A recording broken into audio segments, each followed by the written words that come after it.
ಬಳಿಕ ಯೋಗೇಶ್ವರ್ ನಿಖಿಲ್ಗೆ ಹೇಳಿದ್ದೇನು? ಬೊಂಬೆಗಳ ನಾಡಲ್ಲಿ ಸೈನಿಕ ಕೊನೆಗೂ ಗೆದ್ದು ಬೀಗಿದ್ದಾರೆ. ಸೈನಿಕನ ವಿರುದ್ಧ ತೊಡೆತಟ್ಟಿದ್ದ ನಿಖಿಲ್ ಕುಮಾರಸ್ವಾಮಿ ಹೀನಾಯ ಸೋಲು ಕಂಡಿದ್ದಾರೆ. ಇನ್ನು ಗೆದ್ದ ಬಳಿಕ ನಿಖಿಲ್ ಕುಮಾರಸ್ವಾಮಿಗೆ ಸಿಪಿವೈ ಒಂದು ಮಾತು ಹೇಳಿದ್ದಾರೆ. ಕಾಂಗ್ರೆಸ್ ಪಕ್ಷದಿಂದ 3ನೇ ಬಾರಿಗೆ ಸಿಪಿ ಯೋಗೇಶ್ವರ್ ಗೆಲುವು ಪಡೆದಿದ್ದು ತಮ್ಮ ರಾಜಕೀಯ ಇತಿಹಾಸದಲ್ಲೇ ದಾಖಲೆ ಮತ ಪಡ್ಕೊಂಡಿದ್ದಾರೆ ಅಂತಾನೆ ಹೇಳಬಹುದು. ಉಪಚುನಾವಣೆ ನಡೆದ ರಾಜ್ಯದ 3 ಕ್ಷೇತ್ರಗಳಲ್ಲೂ ಆಡಳಿತದಲ್ಲಿ ಕಾಂಗ್ರೆಸ್ ಪಕ್ಷ ಭರ್ಜರಿ ಗೆಲುವು ದಾಖಲಿಸಿದೆ. ವಿಪಕ್ಷ ಬಿಜೆಪಿ ಜೆಡಿಎಸ್ಗೆ ಕಾಂಗ್ರೆಸ್ ತೀವ್ರ ಆಘಾತ ನೀಡಿದೆ.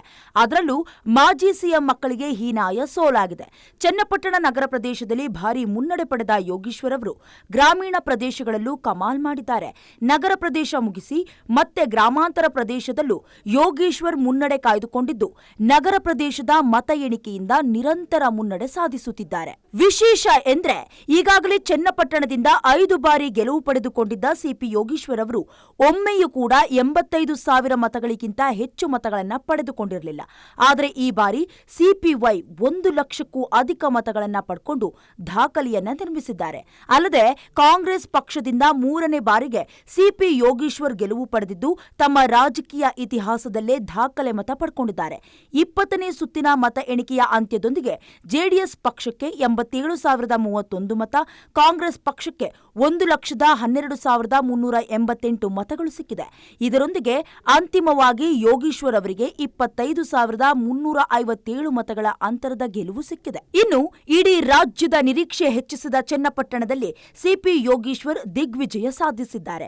ನಿಖಿಲ್ ಕುಮಾರಸ್ವಾಮಿ 3ನೇ ಬಾರಿ ಸೋತು ಸೋಲಿನ ಸರದಾರ ಎನಿಸಿಕೊಂಡಿದ್ದಾರೆ. ಇನ್ನು ಗೆದ್ದ ಬಳಿಕ ಸಿಪಿ ಯೋಗೇಶ್ವರ್ ಮಾತನಾಡಿದ್ದಾರೆ. ನನ್ನ ಗೆಲುವು ನಿರೀಕ್ಷೆ ಮಾಡಿದ್ದೆ. ನನ್ನ ನಿರೀಕ್ಷೆಗೆ ಹತ್ತಿರವಾದ ಗೆಲುವು ಸಿಕ್ಕಿದೆ. ಜೆಡಿಎಸ್ ಅಂತಿಮ ದಿನಗಳನ್ನು ಎಣಿಸ್ತಾ ಇದೆ ಎಂದು ಸಿಪಿ ಯೋಗೇಶ್ವರ್ ಹೇಳಿದ್ದಾರೆ.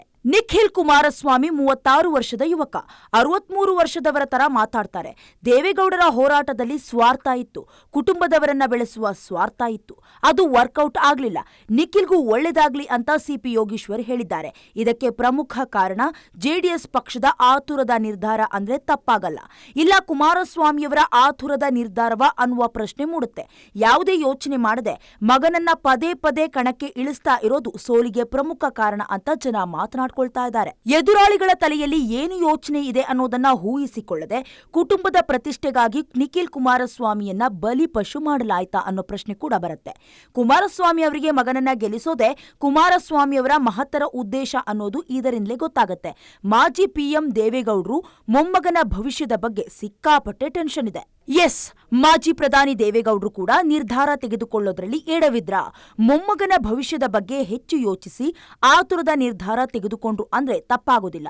ಮೊಮ್ಮಗ ಗೆಲ್ಲೋದನ್ನ ನೋಡ್ಬೇಕು ಅನ್ನೋದೇ ದೇವೇಗೌಡರ ಆಸೆ ಇರಬಹುದು. ಈ ಒಂದು ಆಸೆಯೇ ನಿಖಿಲ್ ಕುಮಾರಸ್ವಾಮಿಗೆ ಮುಳುವಾಯಿತು ಎನ್ನಬಹುದು.